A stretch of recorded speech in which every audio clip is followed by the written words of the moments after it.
नमस्कार साथियों, आप सभी का आपके अपने यूट्यूब चैनल स्टडी राजस्थान 1000 के अंदर का स्वागत है। आज की जो अपनी वीडियो होने वाली दोस्तों राजस्थान जीके से संबंधित है। राजस्थान जीके में दोस्तों जितने भी विगत परीक्षाओं में यानी कि जितने भी प्रीवियस ईयर के अंदर जो क्वेश्चन पूछे गए उन क्वेश्चनों के बारे में अपन लगातार इस सीरीज में चर्चा कर रहे हैं।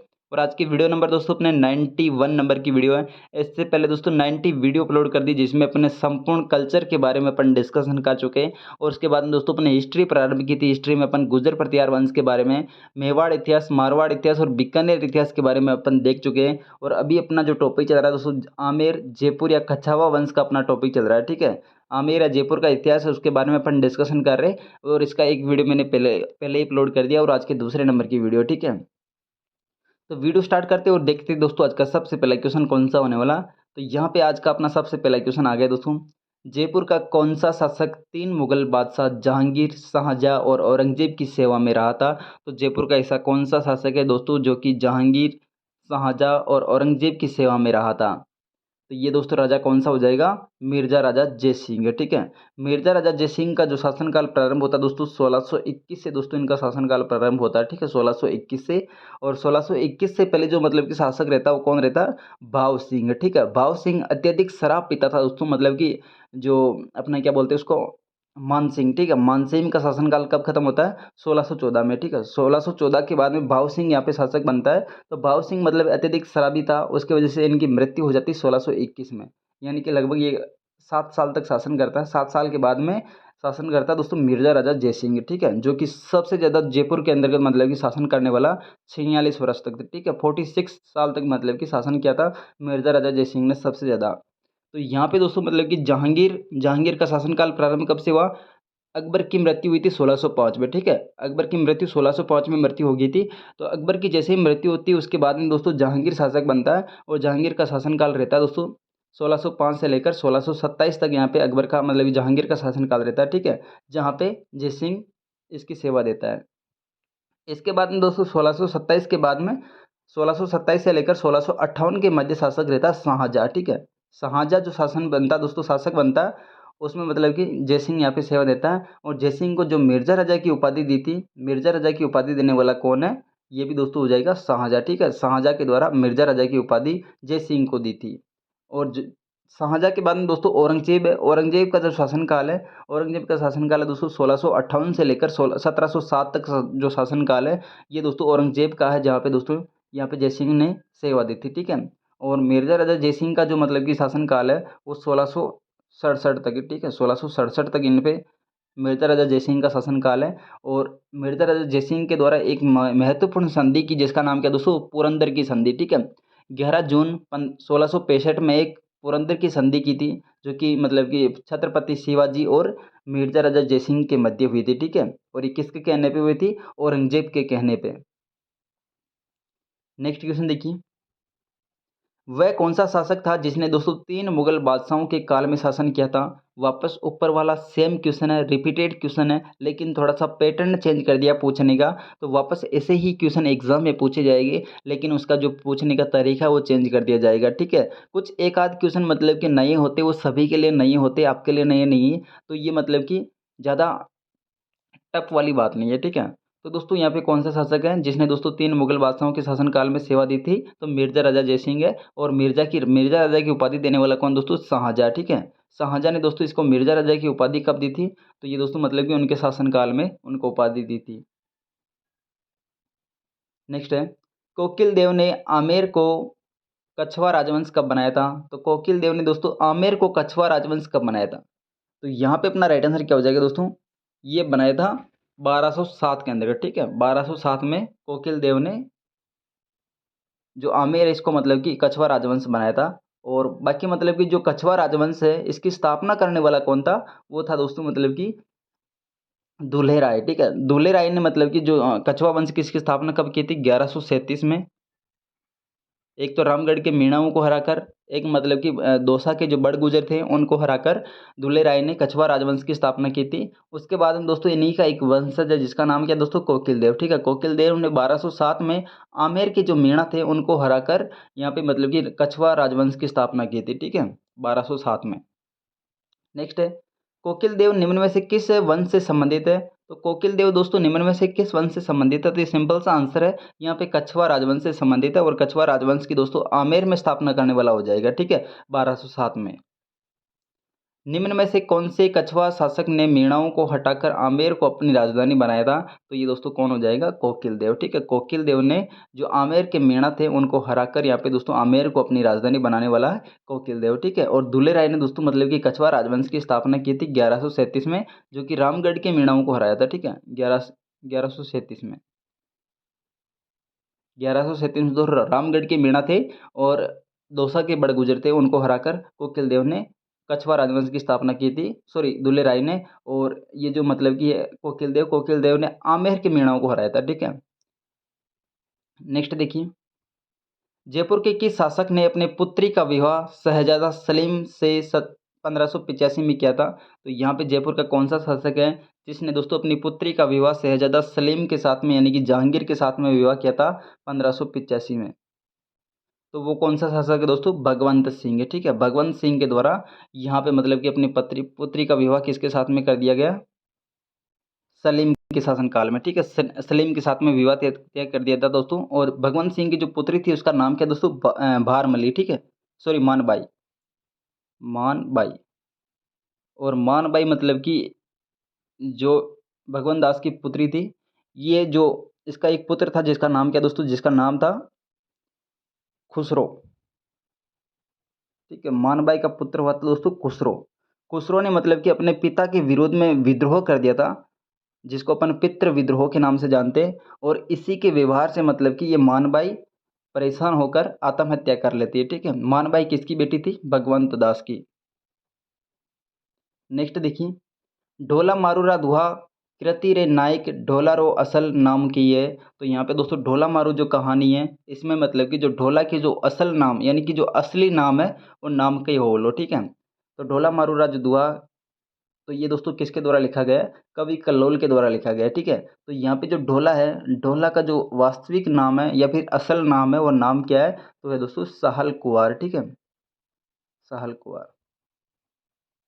इसके बाद में ढोला मारू कहानी में ढोला की विवाह के समय उम्र कितनी थी? तो ढोला मारू कहानी में दोस्तों ढोला की विवाह की जो उम्र थी वो कितनी थी? तो यहाँ पे अपना राइट आंसर क्या हो जाएगा? ये दोस्तों 3 वर्ष थी, ठीक है। ढोला की आयु कितनी थी? 3 वर्ष। और मारू की आयु कितनी थी? 1.5 वर्ष, ठीक है, 1.5 वर्ष। मारू तो 1.5 वर्ष की और ढोला 3 वर्ष का। और ढोला का जो मतलब कि वास्तविक नाम है वो नाम क्या है? साहले कुमार, ठीक है, साहले कुमार।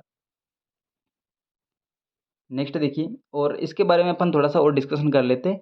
तो ढोला मारू जो मतलब कि चित्रशैली है, ढोला मारू चित्रशैली कहाँ की प्रसिद्ध है? जोधपुर की प्रसिद्ध है, ठीक है। और ढोला मारू जो दुआ है दोस्तों कवि कल्लोल के द्वारा लिखा गया है। और ढोला मारू लोकगीत सिरोही का प्रसिद्ध है, ठीक है। ढोला मारू चित्रशैली जोधपुर की और ढोला मारू लोकगीत सिरोही का प्रसिद्ध है। और ढोला मारू नृत्य दोस्तों झालावाड़ का प्रसिद्ध है, ठीक है।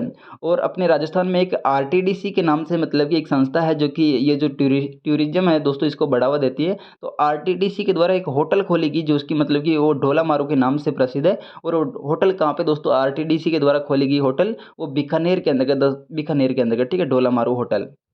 तो ढोला मारू दुआ कवि कल्लोल के द्वारा, ढोला मारू चित्रशैली जोधपुर में, और ढोला मारू लोकगीत सिरोही में, और ढोला मारू नृत्य दोस्तों झालावाड़ में, और आरटीडीसी होटल ढोला मारू बीकानेर में स्थित है, ठीक है। नेक्स्ट देखिए, जयपुर रियासत के पचरंगा ध्वज को किस शासक द्वारा बनवाया गया है? तो जयपुर रियासत में दोस्तों एक पचरंगा ध्वज है, ये कौन से शासक के द्वारा बनाया गया है? तो दोस्तों ये बनाया गया मानसिंह के द्वारा, ठीक है। मानसिंह मतलब कि जब ये अपना मतलब कि अकबर के अधीन सेवा दे रहा था, मतलब कि जहाँ से इन्होंने ये जो काबुल वगैरह को जीते थे, तो वहाँ पे लगभग 5 ऐसे राज्य थे, उनको जीत कर पाँचों राज्य के जो ध्वज थे उनको इकट्ठा किया और पाँचों में से एक-एक कलर लेके अपना मतलब कि एक पचरंगा ध्वज बनाया था। ये किसके द्वारा? मानसिंह के द्वारा, ठीक है। नेक्स्ट देखिए, महाराजा मानसिंह की मृत्यु कहाँ पे हुई थी? तो महाराजा मानसिंह की मृत्यु की बात करें दोस्तों, ये कहाँ पे हुई थी? महाराष्ट्र में, ठीक है, एलिचपुर में। एलिचपुर के अंतर्गत दोस्तों महाराष्ट्र में इनकी मृत्यु हुई थी। और मृत्यु कब हुई थी दोस्तों? 1614 में, ठीक है, 1614 में इनकी मृत्यु हो गई थी, 6 जुलाई 1614 में। और इनकी छतरी जो बनाई गई दोस्तों, वो छतरी कहाँ पे बनाई थी? आमेर के अंतर्गत, ठीक है, आमेर में एक हाड़ीपुर है जहाँ पे मानसिंह की छतरी बनाई हुई है।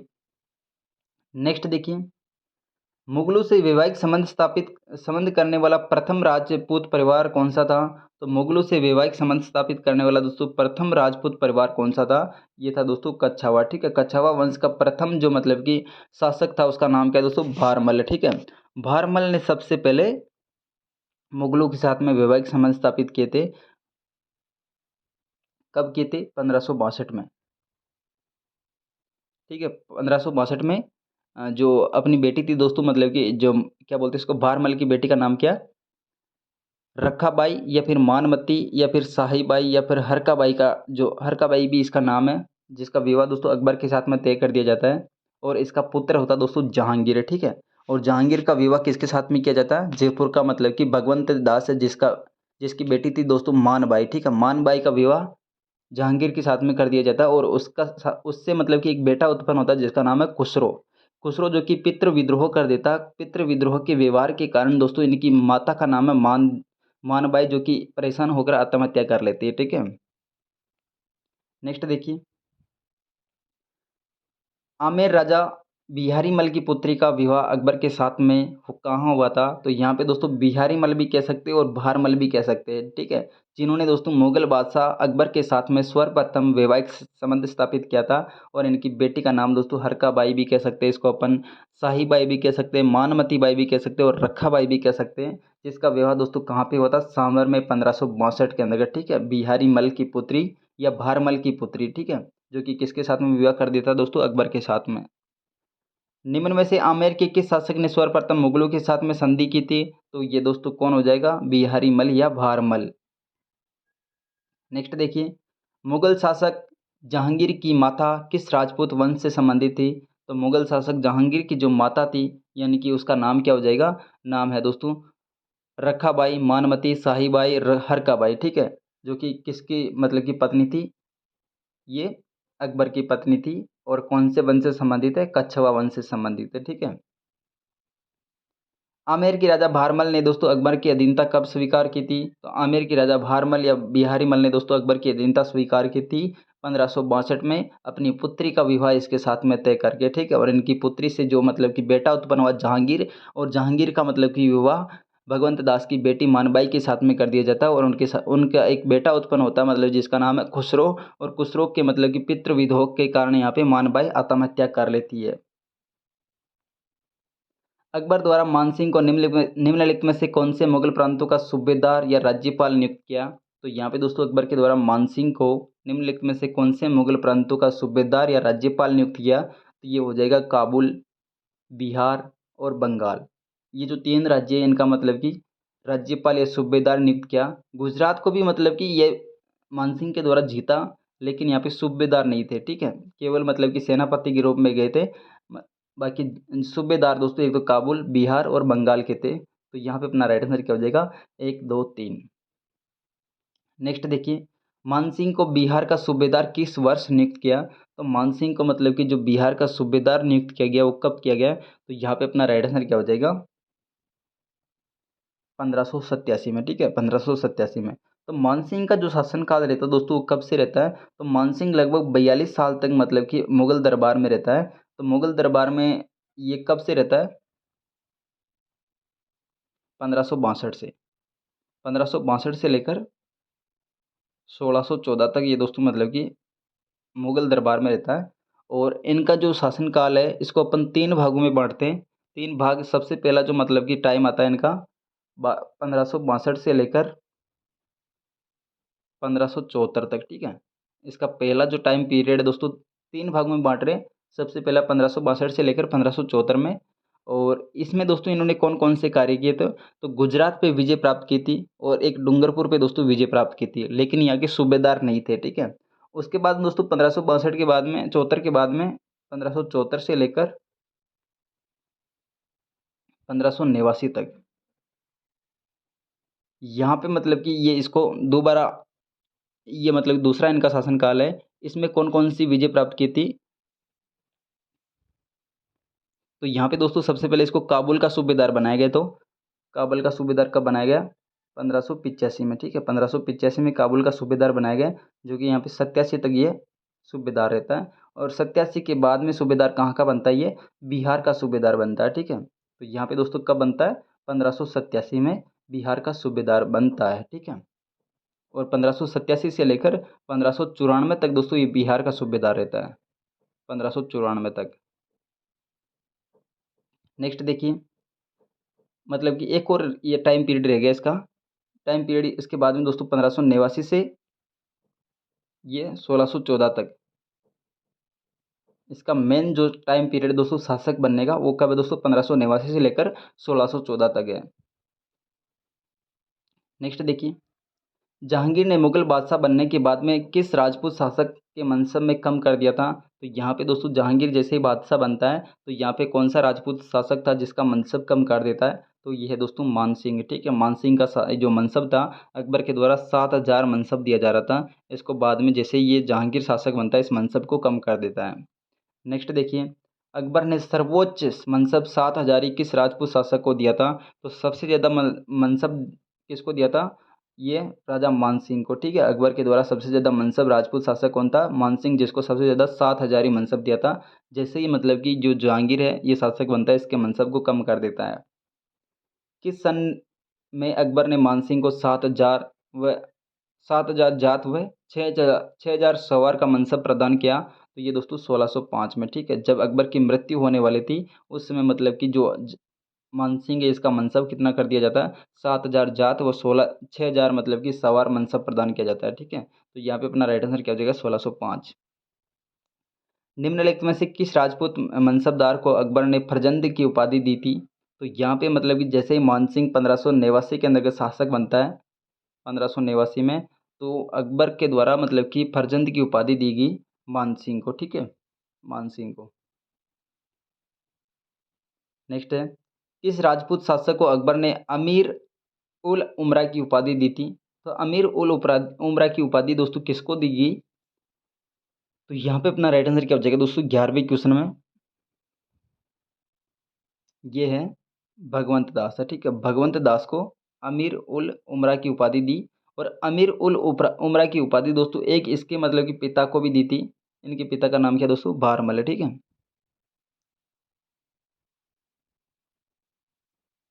नेक्स्ट देखिए, अकबर के संरक्षण में मानसिंह द्वारा अपना प्रथम सैन्य अभियान किसके विरुद्ध किया गया। तो दोस्तों यहाँ पे मानसिंह का जो प्रथम सैन्य अभियान था वो किसके विरोध में था, वो भी अकबर के संरक्षण में। तो यहाँ पे दोस्तों सुरजन सिंह हाड़ा के विरुद्ध था मानसिंह का प्रथम सैन्य अभियान। ठीक है, और ये सुरजन सिंह हाड़ा अपने रणथंभौर से संबंधित है और इनके विरुद्ध कब गए थे दोस्तों, 1569 में। ठीक है, नेक्स्ट देखिए, निम्नलिखित में से कौन आमेर के शासक मानसिंह प्रथम के संरक्षण में थे। तो यहाँ पे दोस्तों मानसिंह, निम्नलिखित में से कौन आमेर के शासक मानसिंह प्रथम के संरक्षण में थे। तो यहाँ पे अपना राइट आंसर क्या हो जाएगा, नरोत्तम कवि। ठीक है, नरोत्तम कवि किसके संरक्षण में थे दोस्तों, मानसिंह के समय में। ठीक है, नेक्स्ट देखिए,